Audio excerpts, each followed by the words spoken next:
Hey, everybody. I am a healthy lifestyle expert. I've been a group fitness instructor for 40 years. And most importantly, the reason I'm here is because I am a toxic mold survivor. My home that was once featured on MTV Cribs was contaminated with toxic mold between the walls. We never saw anything. We just kept getting sicker and sicker. And I want to welcome my guest, Keely Severson. She too is a mold survivor. Keely, thanks so much for being here. Thank you so much for having me, Shemaine. So tell everybody, and while we're talking, Keely, I just wanted to let you know my eyes are going to be darting back and forth. Can you see the questions on the side, or is it just me? It might be just me, but I'm going to get questions and I'll post them and I'll ask you as people are joining in. I want to encourage people to ask questions and let us know where they're watching from. So, Keely, what is your exposure to toxic mold? Your experience with toxic mold? Right. So I am a healthcare provider. I am a licensed acupuncturist and herbalist, but I did not know anything about air quality and health until after I was already well into my practice. As a mother of three, I moved to another city to take my first acupuncture job. I didn't know that apartment had hidden mold. And over the years, my health completely disintegrated, just like sand going through my fingertips that I could not hold on to. It took a few years before we found the mold. And it was in finding the mold and then in leaving the mold that I began to put into perspective how I had been affected by the mold. I took that experience to kind of screen my patient base to see how many different signs and symptoms were associated with these toxic exposures. And I was absolutely flabbergasted at how wide range these presentations could be. You had a guest last week, Carrie, and she had mentioned autism, lupus, all these diseases that can be rooted in toxicity. She is absolutely right. That's how I see it physically play out in clinical practice. Doesn't it kill you that you see so many people, and children especially, with asthma and ADHD and different neurological type illnesses, and you wonder in the back of your mind, could this person be saved with the right treatment and diagnosis? Yes, it absolutely kills me. Those are exactly the things that weigh on my heart, because children are smaller and we are essentially being poisoned when you're living inside of a neurotoxic environment. And small bodies reach maximum capacity for poisoning first. And I absolutely do see those subtle behavior symptoms, ADD, ADHD. PANS is another one, the neuropsychiatric symptoms that look like defiance disorders. These kids many times are very sick and it's going under the radar. Describe what PANS is.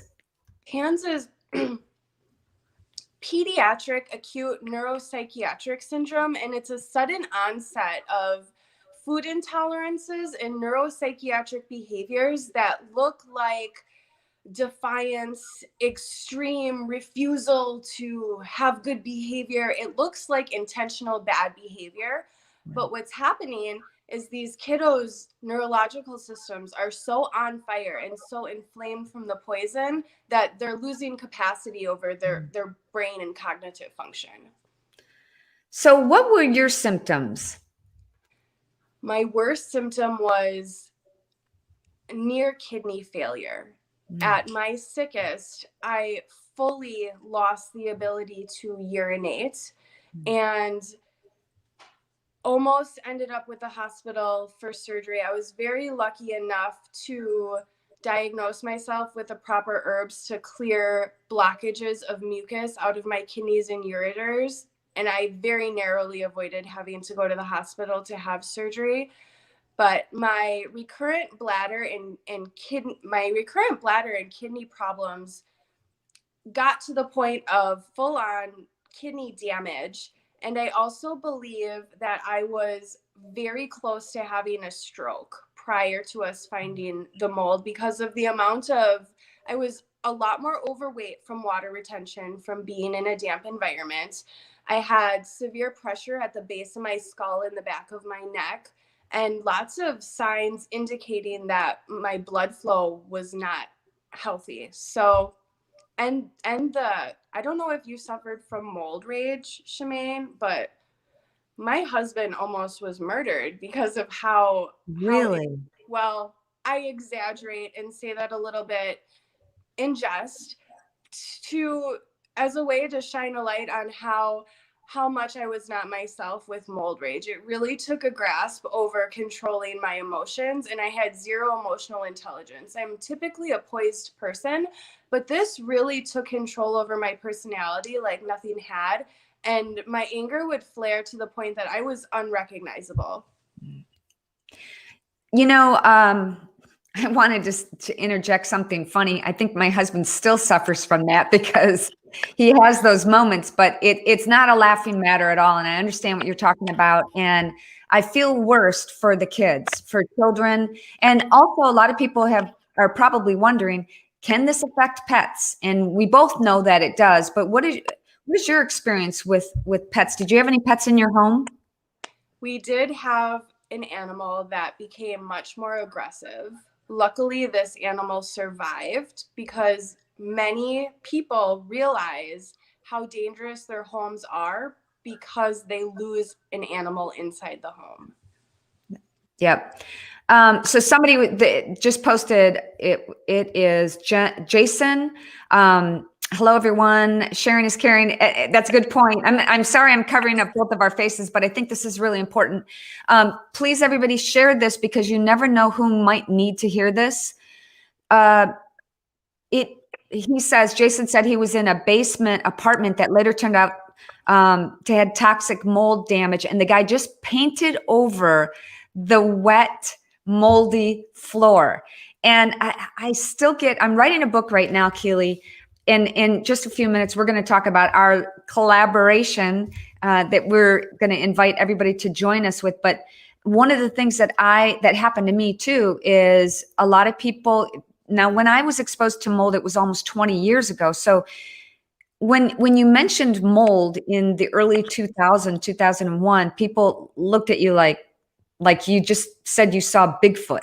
You know, they just, well, that people didn't really understand how to treat it. And we were doing the way that we found it is that we were doing some remodeling and pulled up the carpeting. The carpet layer saw mold, but he said he took out the moldy floors.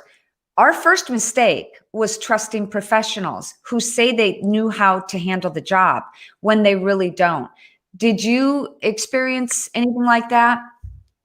We could honestly do a whole Yeah. talk for hours just on this because this is the exact thing that keeps people sick. Scams in the industry, Yeah. scams in water restoration, scams in testing, scams in the professionals who say they know what they're doing or they know the restoration techniques that aren't the restoration techniques. This is the stuff that keeps people sick. They often think they have had a remediation and it's not effective or proper technique. Yes, absolutely, Shemaine. I could not agree with you more. You're getting right at the heart of the issue here. Now, what kind of treatments do you prefer for healing toxic mold? You talk about kidney damage, and you were mentioning about some herbs that you were taking. Do tell. I will. So as an acupuncturist and herbalist, we are trained in a very specific style of medicine, and it really takes into account the specific symptoms of the person. And you Yes. take the specific symptoms of the person and you put it into a diagnosis and then you treat that. A lot of healthcare providers treat toxic mold as a protocol. My family of 5 all had different herbal treatments because we all had different symptom presentation. So I really like Chinese medicine herbals that do things like drain sludge out of the kidneys, and that will help you pass kidney stones. I really like herbs that are categorized as lymphagogues that really help clean the lymph system and help detox the blood. What would But that again, be? What would that be? I actually make a lymph cleanse that I call Sonic Boom Juice. And I call it that because when I was experimenting with the herbs, I realized that it got me over a mold hit faster. I could get hit with mold and my hypersensitivity would flare. But if I took this specific combination of herbs, I would flare over it in about 3 or 4 hours versus a few days. And so it's a few different species of Ceanothus, which is a lymphatic herb, and then a couple other lymphatic herbs. And I believe, I don't have science to prove this, but just my clinical experience and personal experience, I believe it rapid detoxes the blood and lymph to help kind of clear your system faster. And so those are a few of my favorite products. I tend to shy away from just dropping one product's name because I wouldn't want someone to run and buy that product if it wasn't a good fit for them. Right. And I also do, I'm going to address some of the questions that are popping up here. And I thank you guys so much for joining us, Peter and Mary and Sean and Tina. Tina had a great question, and she was asking basically how much mold did I have in my home? And you brought up something, Keely, that it has to be decided on an individual basis. Everybody gets affected differently, and everybody's reactivity is different. We're all walking, breathing, living organisms that have different genetics, different environmental upbringing, and different, stressors. And one of the things that I'm writing about right now in my book is how stress pre-affects. If you have a predisposed condition for stress, let's say you went through an incredible emotional experience and then you got exposed to toxic mold, I'll bet you $10 you're going to feel worse than somebody else living in your home who is an adult. So to answer Tina's question, the problem back when we had mold exposure is, number one, nobody knew what they were doing. We got our house tested twice. And I'm really enjoying writing about it because it's making me realize that people need to know more about this info. And you could get tested and the test could come back negative, but you could still be living in a mold home. And we never saw anything. So my problem was, and I don't know if you had this, Keely, that we had finally gotten out of the house and started feeling better. We were living in a fifth wheel on the driveway in front of our home. And that's because my husband had agreed to do a reality show on VH1 called Surviving Nugent. We had to live on that property. So we had to be there. But we left the house empty. Nobody knew what they were doing. Nobody knew how to treat it. Meanwhile, the mold just kept going through the whole house and getting exposed on everything. And a lot of people, Keely, don't understand how prevalent this is and how dangerous this can become. What do you tell people who say, I've been exposed to toxic mold, what do I do? What's the first thing that you tell them to do? The first thing that I find out about them is if they are still living in a home that has toxic mold. Yeah. There are some cases that I will treat if people are living in mold. If they have a condition that it's an emergency condition like my kidney failure and I think that I can help, there are some conditions I'll take on, but there are also some situations where it's not really ethical to start medical treatment when the medical treatment that's needed is to really be out of the mold as a first step. Yep, absolutely. And what I tell people too is you got to find out what you're working with. And boy, I wish I would have known this 20 years ago. I became my own investigative sleuth, and ultimately through trial and error found out that even when I left my home, and we went from living in the fifth wheel on the driveway to a hotel, I still carried the mold inside my body because I had 4 different types of mold in my bloodstream. So I didn't know that until I did a bunch of blood tests with the toxicologist. So that's one way of determining, what you're dealing with. The other way for sure is to get your house tested. Number one, if you have a water leak, stop the water. Stop that, dry everything up, then hire an expert mold remediator to come in and assess the damage. Don't you think? Yes, but fact check your remediators and interview Yes. their techniques. I wouldn't go with anyone who does fogging. I wouldn't go with anyone who does dry ice removal. And I'm to the point where I would probably want to contract the work myself and bring in my own plumber and my own carpenter, because I just haven't found a remediation team that does everything fully and completely. Yeah. And when we bought a new home, we were kind of homeless, and we ended up moving to Texas because we had some friends here in Texas and loved the climate. I needed the warmer weather, and I was still sick. So I was near the environmental health center in Dallas that I could go. I stayed there for a month, and I got treatments, functional medicine treatments like oxygen, vitamin IV, massage. I was on a special diet, and infrared sauna, and a lot of different things, a lot of functional medicine. But I think, it still came with me for years. It took me years. Like, there's no way of saying, oh, I was cured in X amount of months, because you can constantly get, re-exposed. And then if you and I, who have been exposed to mold, walk into a home that has mold in it, a home or a building that has mold in it, we would react like, like I can't even go in. Whereas somebody else, it might not bother them for a while, right?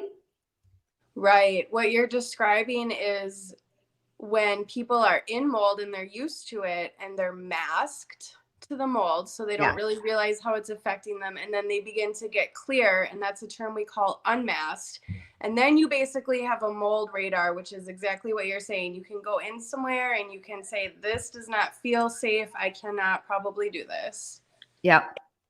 So Tina just asked, what happened to all the possessions?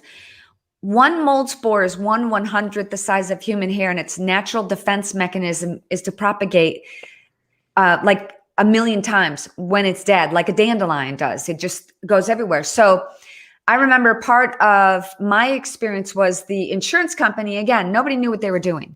The insurance company, without me knowing, went into the home and took some of my clothes and purses. And y'all, I had some nice things, but they dry cleaned it, which we know is not going to kill the mold.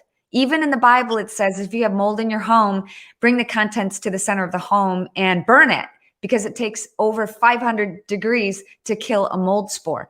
So the insurance company, when I called to get my things, say, why did you do that? You didn't know what you were doing. You shouldn't have come in and taken my stuff. They said, well, why don't you just, take a pair of pants or something and put it on and see how you feel? Well, when you get to the point, Keely, where you're dying, do you want to try it and see how you feel with something that has been exposed to that mold? 100% no. And that sounds as ludicrous as asking someone to go play inside of toxic sludge for their sandbox. Yeah, exactly. So I love the fact that you are an acupuncturist, and I've been doing acupuncture for about 20 years too. I experimented with every different modality that's imaginable. What are the things that you can talk about and help our people understand about acupuncture and why it's important, whether you've been exposed to mold or not? Well, acupuncture is really good at helping balance the immune system, helping regulate the neurological system, help reduce pain, and help reduce inflammation. So when we insert acupuncture needles, we're helping regulate these responses. I wouldn't say that it would be an appropriate treatment for somebody dying inside of toxic mold. This is not an alternative to leaving your house, but this is absolutely a tool that can help people's immune system improve faster, help recovery time, like healing from an injury faster, which being poisoned from mold is an injury on many levels. So it can help reduce some of those symptoms and help get the immune system in check and minimize inflammation and pain. Absolutely. Yep.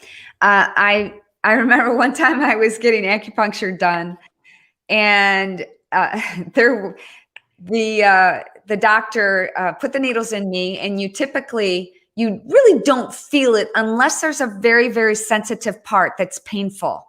And for me anyway, and there was a fire alarm in the building, and I thought, oh my God, I cannot move, because you can't move a muscle when you have needles. I'm like, oh my God, I hope somebody can come to get me.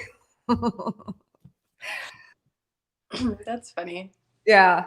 So what other things can you, gosh, I can't believe the time has flown so much. We've got to, let's go into our collaboration and how people can join up with us and get more information about toxic mold. You started on Clubhouse and invited me to join in with you. Tell us about what you're doing in Clubhouse. So Clubhouse is a new voice-only app that you can do live meetings in. And so we started a room called Mold Exposers, where we are going to have different conversations about toxic mold, the remediation, the testing, architects, designers, healthcare professionals, microbiologists, authors like you, other patients who have been injured, where we really want to create a community of like-minded people who can collaborate together, share their stories, and brainstorm how to navigate change in the industries that matter, so that, like you said, your heart is with the children, so that so many children don't have to be poisoned and misdiagnosed and mismedicated in their own homes. Yeah, that's unbelievable. Keely, what kind of doctor, Ashley Artelos asks, what kind of doctor do you go to get help if you've been living in a room that was found out to have mold? What do you recommend? What kind of doctor? What kind of doctor? I would say find a trained herbalist that specializes in toxic mold, just because, one, that's what I am, but also that's what I've personally had the best results with. A lot of people end up finding like naturopathic doctors or functional medicine doctors. These are the professionals that have kind of carved out their niche in mold toxicity. I think it's worth your weight in salt to find a practitioner who's been injured in mold, because they have a different kind of insight. Yeah, absolutely. And I do want to say too, on that note, on finding a doctor, I was in a small town with only 700 people. So the doctors there, and we were in a very rural community, the doctors there treated broken bones and baby births and back pain. You know, there mold, especially in the year 2001, nobody was talking about mold. So I had to go to a bigger city to find somebody. And I don't know about you, Keely, but I was on, my son Rocco said when he was growing up, we would go along with my husband, who is a rock and roll musician. We'd go along on tour with him to different concerts. And Rocco said in the documentary that I'm producing, one of the things that sticks out in my mind is he said, I was on tour with my dad for going to concerts, and I was on tour with my mom going to different doctors. You find a doctor that understands you, like you said, and is aware of how to treat mold. And it also depends on the severity of your illness, because going to an herbalist is amazing. Sometimes, like for me, I had debilitating migraines. I tried everything. I tried eliminating the triggers. I tried acupuncture. I tried everything that I could do. But when you have something like a debilitating migraine where you're hospitalized for it, you sometimes have to take some pharmaceuticals to help relieve the pain, don't you think? There are cases. You will never find me having a naysay word against Western medicine, because it saved my life plenty of times, and every area of medicine has its role. The one thing that I will say about Western medicine or mainstream medicine is they kind of have their hands tied in recognizing mold illnesses, because the American Medical Association does not recognize mold-related syndromes. And there's quite a few reasons for that. But yes, absolutely. There are so many different types of care that can come in and help us in our time of need. Yeah. And you know what? Each and every person who is watching this right now, if you guys share this on your pages and with a few people, we would appreciate it, because our goal, Keely and I and so many others don't have to do this and don't have to be here. We feel called to, and we know what it's like to be the recipient, to be on the other end and to be sick and feel like we're dying. And when you get to that point, you need help, and not everybody understands you. Some people think that you're crazy. Did that happen to you? Oh, yes. The isolation of other people's judgments was one of the most painful things about the illness. I mean, you're really just labeled as insane. Yeah. Jason said he had to be hospitalized for migraines, and I did too, many, many times. So my advice is to find a doctor who understands and will listen to you and has treated mold patients before. And if you're anywhere near Dallas or can get there, I highly recommend the Environmental Health Center in Dallas. That's ehcd.org, I believe it is. EHCD, Environmental Health Center in Dallas. They saved my life, quite literally. So it took longer for me to recover, and it's still an ongoing thing. But thank you, Brett. I appreciate that. It's not like I wanted to be known as the mold lady, Oh my gosh. When I realized that was something I was going to be known for, I was embarrassed for a bit. I was like, no, yeah, but you know what? dirty. You know what? I do believe that we're all called to help others. And again, it's not what I thought I'd be talking about on a weekly, or even daily show here and Facebook Live and on YouTube and Twitter. And I'm going to repost this on Instagram as well. But you know what? It's changing people's lives. And I'm sure you get people saying, thank you so much. You saved my life. And those times where people become aware of toxic mold because of what you or I say, Keely, doesn't that just make your day? Yes. When I feel like I've reached someone or my work has helped somebody understand something or shift in understanding, I feel like I can take a deep breath. Like, okay, if that's what we're doing and that's what this is about, that's good for me. Yeah. Jennifer Jasper, I like how you spell your name, shared in my mold journey group. I want to put this out there. And Keely and Jennifer and anybody else, I would like to create, in addition to your clubhouse, I want to create an online group somewhere of people, professionals and people who have had symptoms and found cures for toxic mold. I would love to create that environment here so that we can help educate others. And my documentary will be done in a couple of months, and I'm hoping to share it there and get some more testimonies. And hopefully you can come on that too, Keely. I would love to. Thank you. All right. Well, thank you so much for joining me, Keely. How can people find you on social media and also on Clubhouse? Clubhouse, I am at Keely Severson. On Facebook, my mold page is Exposing Mold, and that's the same on Instagram, Exposing Mold. My website for mold toxicity is healbetternow.com.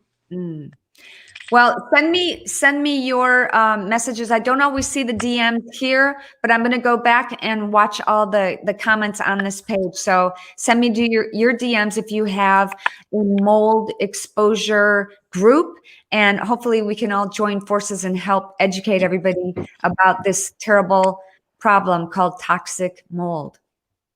Thank you so much, Shemaine. Thank you for having me. All right, Keely, have a great day. Thanks for watching, everybody, and share this. Talk to you later. Bye. Bye.